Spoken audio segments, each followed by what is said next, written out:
Hello everyone दोस्तों, welcome to AD talks. और आज की इस वीडियो में मैं एक ऐसे लैंडमार्क जजमेंट के बारे में बात करने वाला हूं जिसकी बात आने वाले बहुत सालों तक की जाएगी। दोस्तों, सुप्रीम कोर्ट ने गवर्नमेंट के एक नोटिफिकेशन को नल एंड वॉइड डिक्लेयर कर दिया है। इसका मतलब यह है कि सुप्रीम कोर्ट का यह कहना है कि वो फंडामेंटल राइट्स को वायलेट करता है।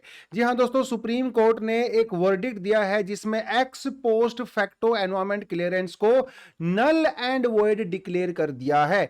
इसका मतलब यह है कि जो भी प्रोजेक्ट लगाए जाते हैं, जो कंपनीज लगाई जाती हैं, फैक्ट्रीज लगाई जाती हैं, उनको एस्टेब्लिश करने से पहले, सेटअप करने से पहले एनवायरमेंट क्लियरेंस लेनी पड़ेगी।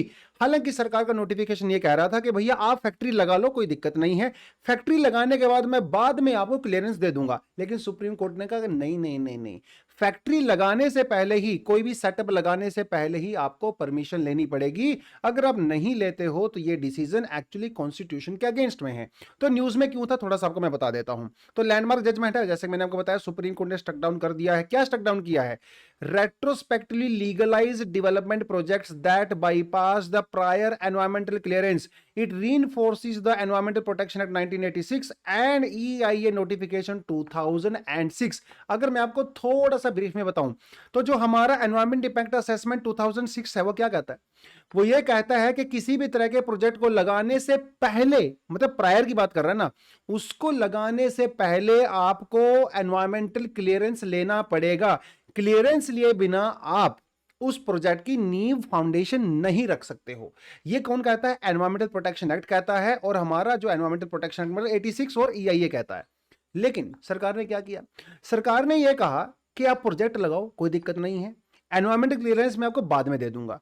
कोर्ट ने यह कहा है कि ये जो रेट्रोस्पेक्टिवली डेवलपमेंट को लीगलाइज करने वाली बात है ना, ये पूरी तरह से इलीगल है, और सरकार ने उसको नल एंड वॉइड डिक्लेयर कर दिया है। अब इसके पीछे थोड़ी आपको कहानी समझनी पड़ेगी। देखिए, एक तो हमें समझ में आ ही गया कि भैया जो हमारा EIA है नोटिफिकेशन 2006, वो इस बात को कहता है कि प्रोजेक्ट से पहले प्रायर परमिशन लेना पड़ेगा। ठीक है, उसके अगेंस्ट में जाते हुए 2017 में ministry of environment, forest and climate change ने क्या कहा? इन्होंने एक 1 टाइम 6 मंथ का विंडो दिया। मतलब ऐसे प्रोजेक्ट जो EIA को वायलेट कर रहे थे, मतलब बिना परमिशन के जो चालू हो गए थे, MOEF SCC ने कहा, मतलब ministry of forest and climate change ने यह कहा कि 6 महीने के अंदर परमिशन ले लो। मतलब 6 महीने तक कोई दिक्कत नहीं है, आप कानून का उल्लंघन कर रहे हो, कानून को तोड़ रहे हो, कोई दिक्कत नहीं है, आप 6 महीने तक एक बार परमिशन ले लो, उसके बाद आप एनवायरमेंट क्लियरेंस को जो है वो ठीक ठाक से करना है। यह कहा गवर्नमेंट ने, जो कि 2017 में नोटिफिकेशन आया था। चलो, वो 6 महीने भी चले गए। 6 महीने के बाद भी बहुत सारे प्रोजेक्ट ने ये जो क्लियरेंस लिया नहीं, और उसके बाद बहुत सारे प्रोजेक्ट हम लोगों ने और चला दिए, वो भी बिना परमिशन लिए। सरकार ने कहा, यह तो यार बड़ी गलत बात हो गई है। 2021 में सरकार ने एक और नोटिफिकेशन निकाल दिया, जिसे एक स्टैंडर्ड ऑपरेटिंग प्रोसीजर सेट कर दिया। इन्होंने कहा कोई बात नहीं, 6 महीने चले गई, कोई बात नहीं, अब आप प्रोजेक्ट चलाते रहिए और हमसे परमिशन लेते रहिए। मतलब allowing continued operation of such violators. मतलब कितनी अजीब सी बात है भाई, पहले ही आप वायलेट कर रहे हो कानून को, 2006 को, आप एनवायरमेंटल प्रोटेक्शन एक्ट 1986 को वायलेट कर रहे हो। सरकार ने आपको 6 महीना दिया, 6 महीने में आपने एनवायरमेंटल क्लियरेंस नहीं लिया, बल्कि आपने और फैक्ट्रियां डाल दी। सरकार ने क्या, कोई बात नहीं, बाहर में जाए, एनवायरमेंट क्लियरेंस होता रहेगा, आप अपना काम चालू रखिए, क्लियरेंस की जिम्मेदारी हमें दे दीजिए। भाई यही क्या बात हुई? अब ये मामला चला गया कोर्ट के अंदर। अच्छा, आप सोच रहे होंगे कि सरकार ऐसा कैसे कर सकती है? सीधा सीधा एनवायरमेंटल इंपैक्ट असेसमेंट नोटिफिकेशन का उल्लंघन हो रहा है, और एनवायरमेंटल प्रोटेक्शन एक्ट का उल्लंघन हो रहा है। इतना ही नहीं, जो NGT है, नेशनल ग्रीन ट्रिब्यूनल, उसकी गाइडलाइंस का भी उल्लंघन हो रहा है। इतना वायलेट कर रही है सरकार, तो सरकार उसके पीछे कुछ तो जस्टिफिकेशन दिया होगा। बिल्कुल दिया है। सरकार ने कहा कि यार देखिए, अगर हम लोग इनको रेगुलेट नहीं करते हैं, या फिर इनको हम लोग अलाउ नहीं करते हैं, तो ये लोग कानून तोड़ते ही रहेंगे। कम से कम हम इनको एक बार माफ कर दें, ताकि ये उसके बाद एनवायरमेंटल क्लियरेंस ले लें और सारे लीगल प्रोसेस को फॉलो करें। देखा जाए तो बात सरकार की भी ठीक है। अगर सरकार इनके ऊपर ध्यान नहीं देगी तो ये इलीगली चलते रहेंगे। अब सरकार ने कहा कोई बात नहीं, आपने एक बार कानून तोड़ दिया है, अब आगे से कानून मत तोड़िए। ये एक सरकार ने कहा हम लोग आपके ऊपर जो पेनल्टी लगाएंगे, पेनल्टी पे करिए, उस पेनल्टी को हम लोग किसी अच्छे काम में लगाएंगे और आप अपना काम चालू रखिए। सरकार ने यह कहा। सरकार ने यह कहा, बड़ा अजीब सा आर्गुमेंट है ये, सरकार ने ये कहा कि साहब देखिए ना, ये फैक्ट्रियां पहले से लग चुकी हैं, ये प्रोजेक्ट पहले से लग चुके हैं, जंगल कट चुके हैं, रिवर बर्बाद हो चुकी हैं, लेकिन कुछ भी हो प्रोजेक्ट तो लग चुका है ना। सरकार ने कहा कि प्रोजेक्ट को डिमोलिशन करने से पोल्यूशन फैलेगा। कितनी अजीब सी बात है। आपने एनवायरमेंट को डिस्ट्रक्शन करके एक प्रोजेक्ट लगाया, अब सरकार कह रही है कि इस प्रोजेक्ट को तोड़ने से एनवायरमेंटल जो है नुकसान होगा, इसलिए इसको मत तोड़ो, इसको चलने दो। अरे भाई, वो प्रोजेक्ट बनाया ही गया है एनवायरमेंट के रूल्स रेगुलेशंस को जो है तोड़ के। उसने एनवायरमेंट को जो है वो खराब कर दिया है, उसने हमारी सोइल को कंटेमिनेट कर दिया है, हमारे पानी को जहर बना दिया है। अब सरकार कह रही है कि नहीं नहीं, हम इस प्रोजेक्ट को डिमोलिश नहीं कर सकते क्योंकि इससे एनवायरमेंट को नुकसान पहुंचेगा। जो पहुंच चुका है वो तो छोड़ दीजिए, उसमें हम कुछ नहीं कर सकते, लेकिन आगे से ना पहुंचे, यह सरकार का कहना है। ठीक है, सरकार का कहना है कि यार इससे एम्प्लॉयमेंट जनरेट होती है, जंगल कटते हैं तो कटने दो, रिवर का पानी जहर बनता है तो बनने दो, एम्प्लॉयमेंट तो जनरेट हो रही है ना, और सरकार का काम होता है एम्प्लॉयमेंट को जनरेट करना। अब ये सारे आर्गुमेंट दिए गए सरकार के द्वारा सुप्रीम कोर्ट के सामने, और सुप्रीम कोर्ट ने ये कहा कि साहब देखिए, जो प्रोजेक्ट चल रहे हैं उनको प्लीज चलने दीजिए।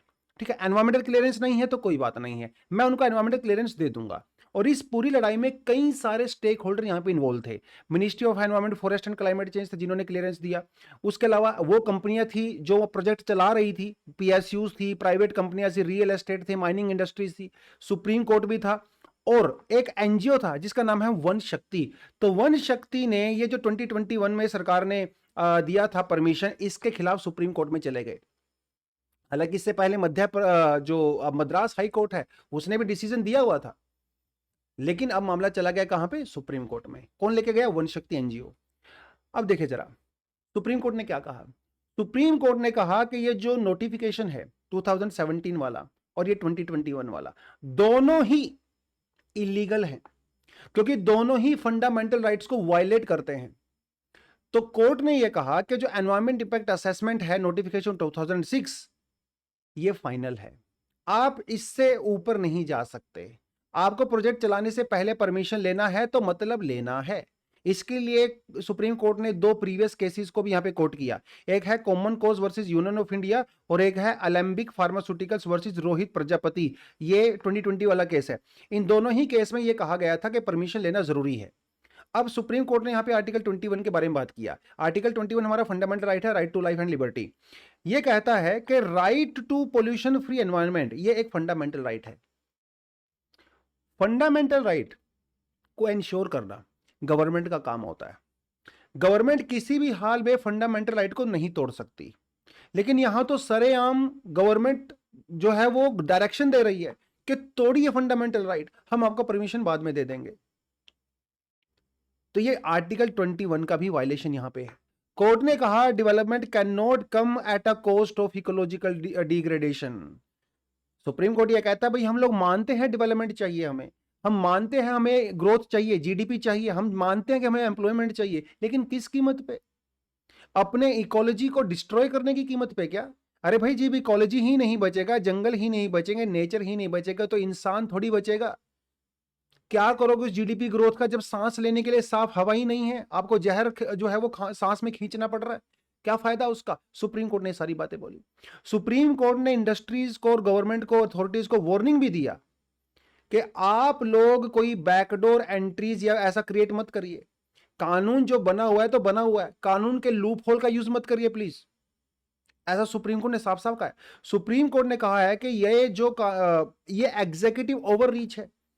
मतलब एनआई जो हमारे पास एनवायरमेंटल इंपैक्ट असेसमेंट था 2006, गवर्नमेंट ने इससे ऊपर जाके जो है वो 2017 का नोटिफिकेशन भेजा, विच वाज नॉट अलाउड। तो सरकार कानून से ऊपर नहीं है।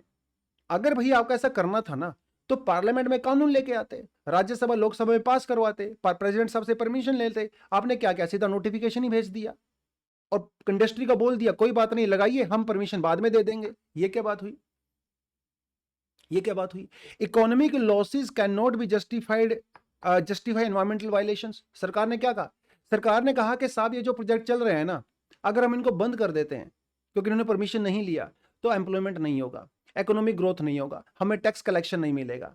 कोर्ट ने क्या कहा, economic losses can not justify environmental violations. फिर तो सब कुछ जस्टिफाई हो जाएगा, फिर तो जो प्रोस्टिट्यूशन चल रहा है फिर लोग वहां पे भी आर्गुमेंट देने लगेंगे, अरे इससे तो एम्प्लॉयमेंट जनरेट होता है, इससे तो रिवेन्यू जनरेट होता है, इससे तो बहुत लोगों के घर चलते हैं, प्लीज इसको लीगलाइज कर दीजिए।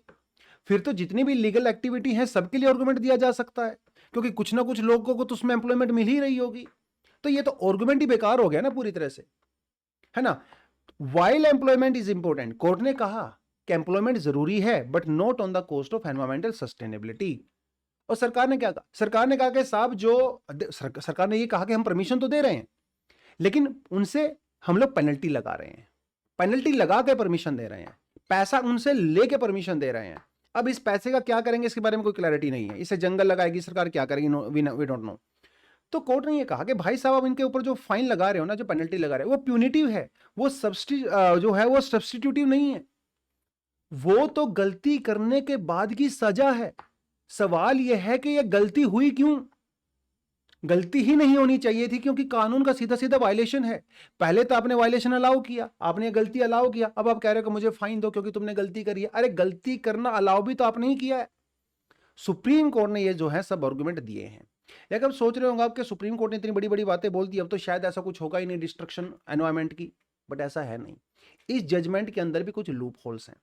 सबसे बड़ा लूप होल ये है कि 2017 और 2021 के नोटिफिकेशन के बाद जो भी प्रोजेक्ट लगाया गया है उसको बंद नहीं किया जाएगा। जो एग्जिस्टिंग एनवायरमेंटल क्लियरेंस हैं वो अलाउ रहेंगी, मतलब वो फैक्ट्री बंद नहीं होंगी जो पहले से चल रही हैं। हाँ, आने वाले समय में जो भी चलेंगी आपको प्रायर परमिशन चाहिए। पास्ट वाले जो वायलेटर्स हैं उनको कोई भी कॉन्सिक्वेंस नहीं यहां पे भुगतना पड़ेगा। भाई जिसने पहले वायलेशन किया है, क्या सुप्रीम कोर्ट के ऊपर फाइन लगाया? कुछ भी नहीं लगाया। सरकार ने जो हल्का फुल्का लगाया होगा वो लगाया होगा, और सरकार उसका क्या करेगी हमें क्लैरिटी नहीं है। तो जो इकोलॉजिकल डिस्ट्रक्शन हो चुका है उसका क्या उसको रिवर्स किया जा सकता है? Answer is no. भाई सुप्रीम कोर्ट को यह चाहिए था कि ये जो प्रोजेक्ट्स चलाए गए हैं, कोई माइनिंग कंपनी है, रियल एस्टेट है, उनको यह कहा जाए कि जितना जंगल आपने काटा है, जो डिस्ट्रक्शन किया है, उसी के बराबर आप जंगल लगा के दीजिए। फाइन तो लगाएंगे ही, जंगल भी लगाएंगे। एक अलग से सेपरेट कमेटी बनाई जानी चाहिए थी जो आने वाले 5 सालों में, 10 सालों में, 15 सालों में ये फिक्स करती कि वो जो जंगल लगाए गए हैं वो सही से काम कर रहे हैं कि नहीं कर रहे हैं। ये सब होना चाहिए था।